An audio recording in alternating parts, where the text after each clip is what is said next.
పరిశ్రమతో భాను కిరణ్ సంబంధాలు పెట్టుకోవడంలో ఆంతర్యం ఏమిటి? సినీ ప్రముఖులను బెదిరించి కోట్ల రూపాయలు సంపాదించడం వెనుక ఉద్దేశం ఏమిటి? Watch this ABN special report.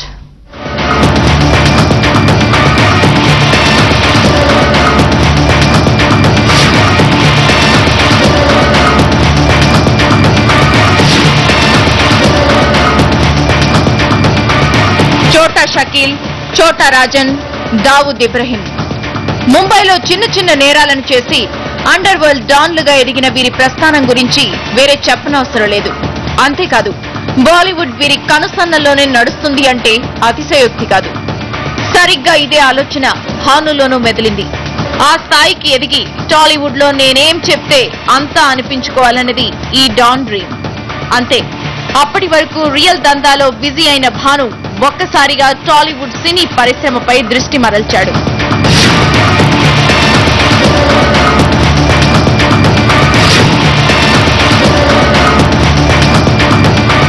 సినీ పరిశ్రమలో పెట్టుబడులు పెడితే కోట్ల రూపాయలు ఆర్జించవచ్చని భాను ఆలోచన. బాలీవుడ్ లో చోటా షకీల్, దావూద్ ఇబ్రహీం, చోటా రాజన్ల మాదిరిగా టాలీవుడ్ లోనే ఏలాలనుకున్నాడు. వారి మాదిరిగానే చిన్న చిన్న నేరాలు చేసి జనాలను బెదిరించి కోట్లు సంపాదించే స్థాయికి ఎదిగిన భానుది అదే స్టైల్. నగరంలో అనేక సెటిల్మెంట్లు చేసి కోట్లు సంపాదించిన భాను కిరణ్ పలువురు ప్రముఖులతోనూ సంబంధాలు కొనసాగించాడు.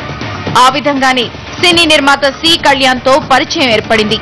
చర్లపల్లి జైల్లో ఉన్న సూరి వద్దకు సి కళ్యాణ్ ను తరచూ తీసుకువెళ్లేవాడు. ఆ తర్వాత సి కళ్యాణ్ ద్వారా సింగనమల రమేష్ పరిచయం అయ్యాడు. వీరిద్దరి పరిచయాలతోనే టాలీవుడ్ లో తన మార్క్ వేసుకోవాలని భాను భావించాడు. సి కళ్యాణ్, సింగనమల రమేష్ చెప్పిందల్లా చేశాడు.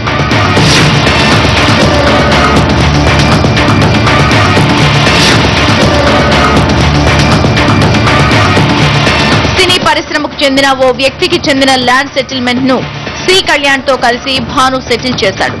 భాను సొంతంగా సెటిల్మెంట్ చేయడం కూడా ఇదే మొదటిదని సిఐడి కన్ఫెషన్ రిపోర్ట్ లో ఉంది. ఆ సెటిల్మెంట్ ద్వారా లబ్ధి పొందిన డబ్బును కొంత సి కళ్యాణ్ కూడా ఇచ్చాడు.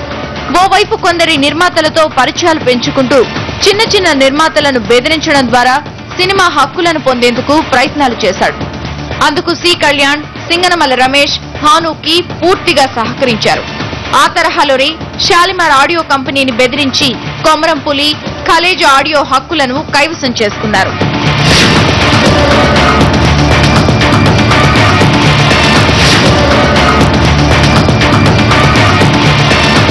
వైజయంతి రెడ్డి భర్త సదానందరెడ్డిని బాలాజీ కలర్ ల్యాబ్ లో పాయింట్ రేంజ్ లో గన్ పెట్టి భాను బెదిరించాడు.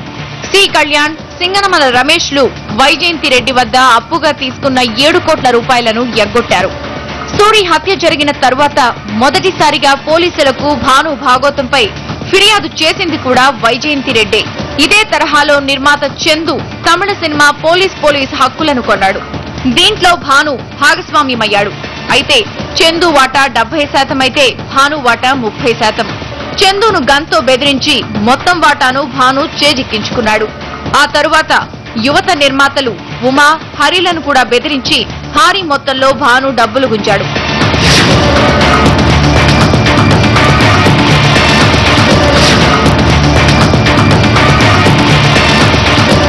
దర్శకుడు తేజకు బంజారాహిల్స్ లో ఇల్లుంది.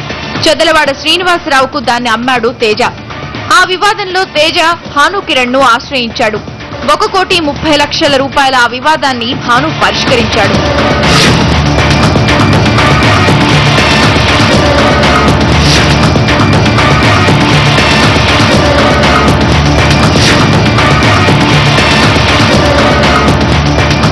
నిర్మాతలు, దర్శకులతో సంబంధాలు కొనసాగించడంతో పాటు కొందరు హీరోయిన్లను తన గదికి పిలిపించుకునేవాడని, విలాసవంతమైన జీవితాన్ని గడిపేవాడని భాను కన్ఫెషన్ రిపోర్ట్ లో ఉంది. రోజుకు 40 లక్షల రూపాయలను విలాసాల కోసమే భాను ఖర్చు పెట్టేవాడని తెలుస్తోంది.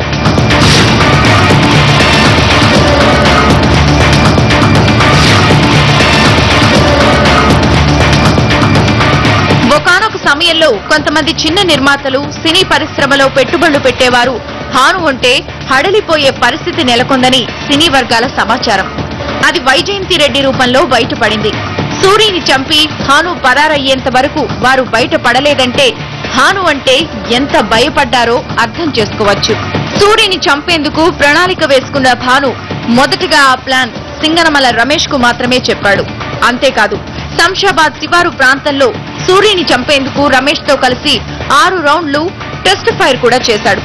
సూరిని చంపిన తరువాత తాను అండర్ డాన్ గా మారుతానని, తన పేరు మీద దందాలు చేయాలని సి కళ్యాణ్, రమేష్ లకు భాను చెప్పినట్టు సిఐడి వర్గాల సమాచారం.